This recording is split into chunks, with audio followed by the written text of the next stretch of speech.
ചാവക്കാട് നഗരസഭാ ബജറ്റ് ചർച്ചയിൽ budget copy കീറിയെറിഞ്ഞ പ്രതിപക്ഷത്തിന്റെ പ്രതിഷേധം.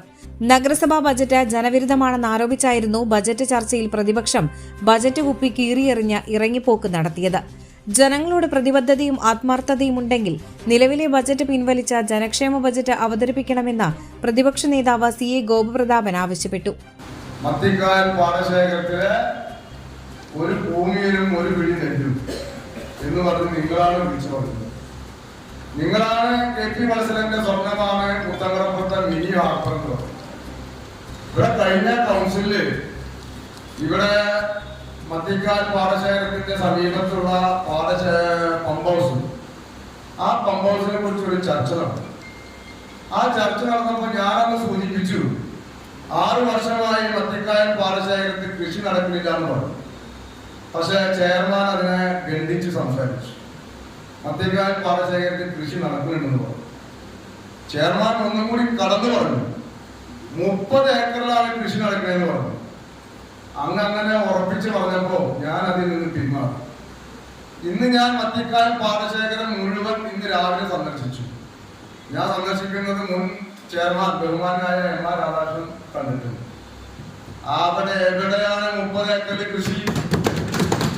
നഗരസഭാ ചെയർമാനായിരിക്കെ കൊല്ലപ്പെട്ട KP വത്സലന്റെ സ്വപ്ന പദ്ധതികളായ മത്തിക്കായൽ പാടശേഖരത്തെ നെൽകൃഷിക്കും പുത്തൻ കടപ്പുറത്തെ മിനി ഹാർബറിനും വേണ്ടി ബജറ്റിൽ യാതൊന്നുമില്ലെന്ന് ഗോപപ്രതാപൻ ആരോപിച്ചു. KP വത്സലന്റെ സ്വപ്ന പദ്ധതികളെ തിരസ്കരിച്ച നഗരസഭാ ഭരണസമിതിയുടെ ബജറ്റ് നിരാശാജനകമാണെന്നും ഭിന്നശേഷിക്കാരെയും വയോജനങ്ങളെയും മത്സ്യത്തൊഴിലാളികളെയും കർഷകരെയും പ്രവാസികളെയും വഞ്ചിക്കുന്ന ബജറ്റാണ് അവതരിപ്പിച്ചതെന്നും അദ്ദേഹം ആരോപിച്ചു.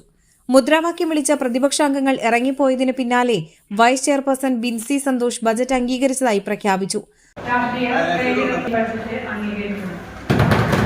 അതേസമയം നഗരസഭാ ബജറ്റ് ചർച്ച UDF കൌൺസിലർമാർ രാഷ്ട്രീയ കവല പ്രസംഗമാക്കി മാറ്റിയെന്ന് നഗരസഭാ ചെയർമാൻ AH അക്ബർ പറഞ്ഞു. സാധാരണ ചർച്ച ബജറ്റിൽ ഒതുങ്ങി നിന്നാണ് ചർച്ച നടത്താറ്. ഈ വർഷത്തെ നമ്മുടെ ബഡ്ജറ്റ് വലിയ രീതിയിലുള്ള ചാവക്കാടിന്റെ മാറ്റത്തിന് പ്രചോദനം നൽകുന്ന പദ്ധതികൾ ഉണ്ടായിരുന്നു. അപ്പോൾ ഈ പദ്ധതികളെല്ലാം പൊതുവില് ചാവക്കാട്ടെ പൗരസമൂഹത്തിന് വലിയ സന്തോഷം ഉണ്ടാക്കിയിട്ടുള്ളതാണ്. ചാവക്കാടിന്റെ വികസനത്തിന് കൂടുതൽ കരുത്തു പകരുന്ന വികസന പദ്ധതികളാണ് പുതിയ ബജറ്റിൽ പ്രഖ്യാപിച്ചിട്ടുള്ളത്. ബജറ്റ് കീറിയെറിഞ്ഞുള്ള ഇറങ്ങിപ്പോക്ക് നാടകത്തിലൂടെ പ്രതിപക്ഷാംഗങ്ങൾ ബജറ്റ് വായിച്ചു നോക്കുക പോലും ചെയ്തിട്ടില്ലെന്ന് തെളിഞ്ഞതായും പ്രവാസികൾ ഉൾപ്പെടെ ചാവക്കാട്ടുകാരുടെ എക്കാലത്തെയും വികസന സ്വപ്നങ്ങൾ ഉൾക്കൊള്ളുന്നതാണ് വൈബ്രന്റ് സിറ്റി എന്ന നൂതന വികസന പദ്ധതിയെന്നും ചെയർമാൻ പറഞ്ഞു. പ്രതിപക്ഷം ഒരു പ്രത്യേക രീതിയിലാണ് പോകുന്നത്. അവരിതിനെ രാഷ്ട്രീയവൽക്കരിക്കാനാണ്, കക്ഷി രാഷ്ട്രീയവൽക്കരിക്കാനാണ്, വികസന പ്രവർത്തനങ്ങൾക്ക് തുരങ്കം വെക്കാനുള്ള നിലപാട്, ഏകപക്ഷീയമായ അധിക്ഷേപങ്ങൾ ചൊരിയുന്ന ഒരു കവലപ്രസംഗത്തിന്റെ വേദിയാക്കി ബഡ്ജറ്റ് ചർച്ചയെ മാറ്റി. അവസാനം ബഡ്ജറ്റ് കീറിയെറിഞ്ഞ് ഇറങ്ങിപ്പോവുകയാണ് ചെയ്തത്. ഏതാണ്ട് പ്രതിപക്ഷം എന്ന് പറയുന്ന ഒന്ന് നമ്മളെ കൗൺസിലിലില്ല. എന്നാലും രാഷ്ട്രീയ ഭേദം ഉള്ളത് കൊണ്ട് അപ്പുറത്തെ വിഭാഗം എന്ന നിലയിലെടുത്താൽ അവര് 12 ആളില് 8 കൗൺസിലർമാരും ബഡ്ജറ്റിലെ കുറവുകൾ ചൂണ്ടിക്കാണിച്ചിട്ടുണ്ട്. കുറവുകൾ എന്നല്ല, അവരുടെ വാർഡുകളിൽ ഉൾപ്പെടുത്തേണ്ടത്. ഏതാണ്ട് 1-2 ആളുകളാണ് ഈ തെരുവ് രാഷ്ട്രീയം കൗൺസിലിനകത്തേക്ക് കൊണ്ടുവന്ന് കലഹം ഉണ്ടാക്കാൻ വേണ്ടിയിട്ട് ശ്രമിച്ചിട്ടുള്ളത്.